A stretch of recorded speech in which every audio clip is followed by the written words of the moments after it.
I went to 6 countries in one day. Well, actually, it's probably more like 8 or even 10 countries. But how did I do that? It's through the World Expo. Have you ever heard of the World Expo? It's kind of like a science fair for countries, if you know what that is. Basically, participating countries will showcase their innovations or inventions and also promote their country for tourism. Each country has its own pavilion. Well, usually each country has its own pavilion. And this is a building that's usually especially designed for the expo. And in this pavilion, they have different activities. Sometimes they have gift shops or even restaurants where you can try food from the country or get souvenirs from that country throughout the expo, which is usually every 5 years and it lasts 6 months. I think they usually are from April to October. Anyways, throughout the expo, they have performances. So different groups from different countries will come and perform, and it's multiple performances at once at different pavilions. There's special events, special things with food, special promotions, and it's a really cool way to learn about different countries. Each expo has a theme. So for 2025, for the expo in Osaka, Japan, the theme was designing future society for our lives. So each country tries to design their pavilion, their activities, their innovations, whatever they want to showcase to that theme. Many times expos will also have a mascot, and Japan loves mascots, so of course they had to have one. But this year, the mascot, let's just say people weren't too happy about the mascot. There was some real haters. And honestly, when I first saw the mascot, I kind of thought, what is this? People said things like, it looks like COVID-19. And the name of the mascot was something really nice. It was Inochi no Kagayaki, which means the brilliance of life. But Japanese Twitter and other places, they nicknamed it Koroshite-kun, which means, Mister, please kill me now. Because they all thought it was like, it just looked so disgusting. And a lot of them were like, the worst part is it has a tail. And I didn't know it had a tail, but when I saw the pictures of it and when I saw it in person, I was like, was that really necessary? Anyways, this is my second time going to a World Expo. The first one I ever went to was in Dubai, and that one was supposed to be in 2020, but we all know 2020 turned out to be the year, let's just say that the year that the expo did not happen. So it happened like a year after, I think, or maybe 2. Anyways, I went to the expo in Dubai and I thought it was so cool because I got to go to all these countries' pavilions and learn about countries that I've barely heard of or I've heard about and I always wanted to go to. So how much did it cost to go to the Dubai Expo? We flew on Emiratis, and at that time they were offering a promotion. For every ticket you got a free day pass to the expo. So we only had to pay for 2 more days, and each day was around 95 United Arab Emirates dirham.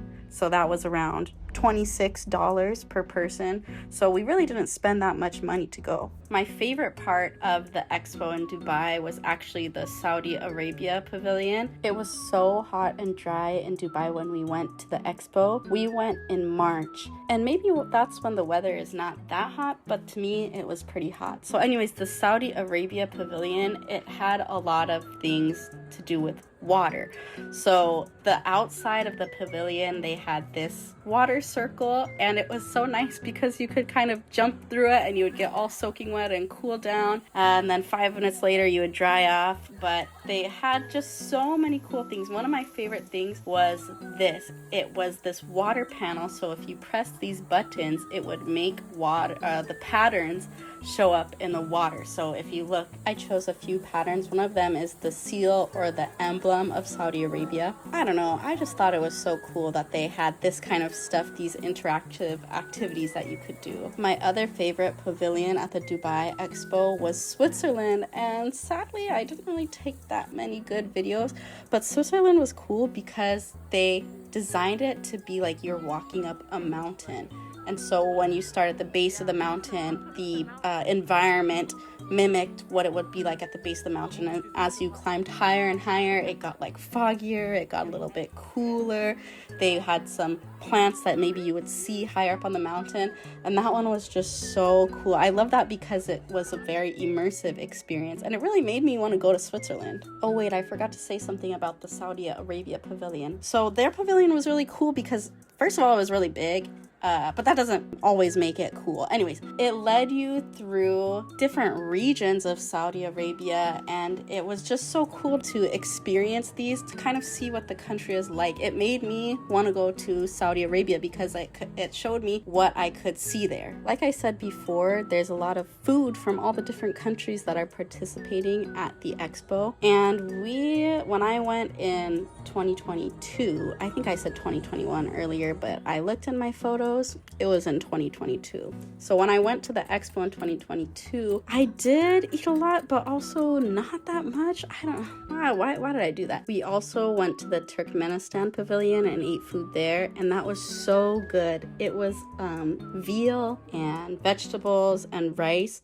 It was so yummy. The very last thing we ate was a Norwegian waffle. So I have a friend from Norway, and she's so cute. Every year she does a presentation on Norway Day to teach her friends about Norway, and she makes food from Norway, and she had made these waffles for us that were so good. And so when I saw Norwegian waffles at the Dubai Expo, I remembered her and I thought, oh, I need to go there. And so we got some waffles. I got one called the Mini Job. It had Ferrero cream cheese, soft ice cream sprinkled with chocolate shavings, and Ferrero Rocher. I love those, and it was so good. But I actually think the one that my friend made was better. The first pavilion that we went to was the South Korea pavilion, and honestly, sad to say, that one was not very good at all. It was just kind of boring. A cool part about the South Korea pavilion was the architecture.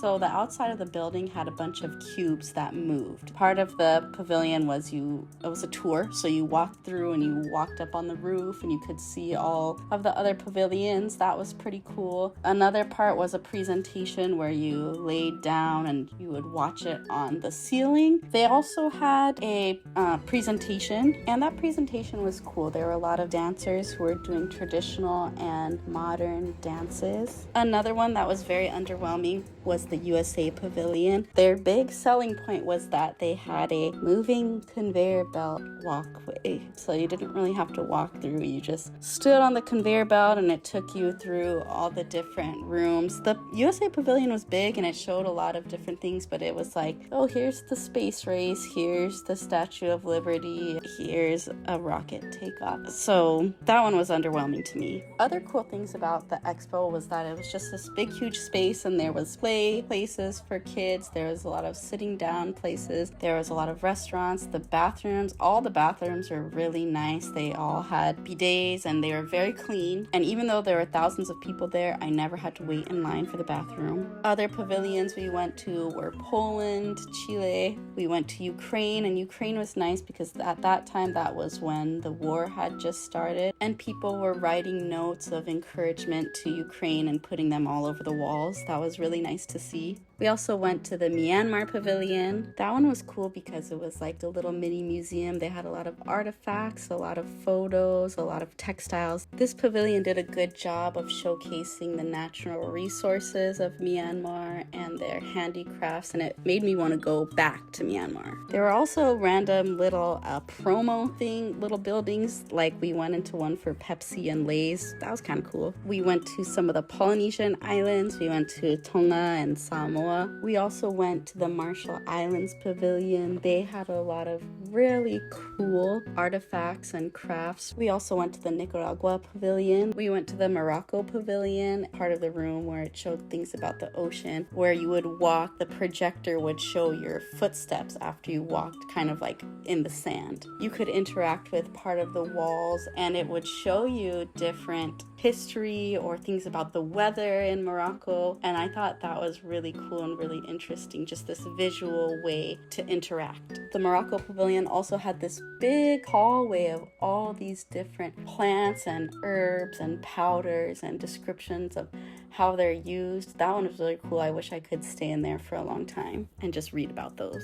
There were also these rooms that had lights and cool patterns. You know, now that I'm looking back at these videos, I really did like the Morocco pavilion. We also went to the Russia pavilion. The outside of that one was cool because it reminded me of a big rubber band ball. So that was the expo in Dubai back in 2022. Now I'll talk a little bit about the first day of the expo in Osaka, Japan in 2025. Me and my family went there on the very first opening day, and it was raining so much. It was so cold because of the weather. There was a bunch of technical problems because it was the first day and it was a weekend, a Sunday. There were so many people. So I think the expo people were just overwhelmed at all these people, the weather, the internet problems. And online I saw a lot of people complaining about, wow, this is terrible, the expo is gonna be junk. But honestly, it was really fun for me. Even though that first day we were waiting in line to get into the expo for hours. I think we waited for like 3 hours until we finally got through, and then there was just lines and lines to get into any pavilions. So we just went to the first place we could, which was called Commons F. It was this big building that had a bunch of different smaller pavilions in it. And so in there, the first places we went were to some Polynesian islands. We went to Samoa, we went to Tonga, we went to the Marshall Islands. Being from Hawaii, I'm pretty familiar with these places, so I always like to go and see these things that are a little bit more familiar to me. After Samoa, we went to Tonga. We also saw Mauritius. They had a cool VR system where you could put it on and look around and see their country. Oh yeah, and each country and other places also had stamps. One thing about Japan is they love their stamps. You can find stamps usually at every major train station and even minor train stations. And you could find stamps here at the expo too.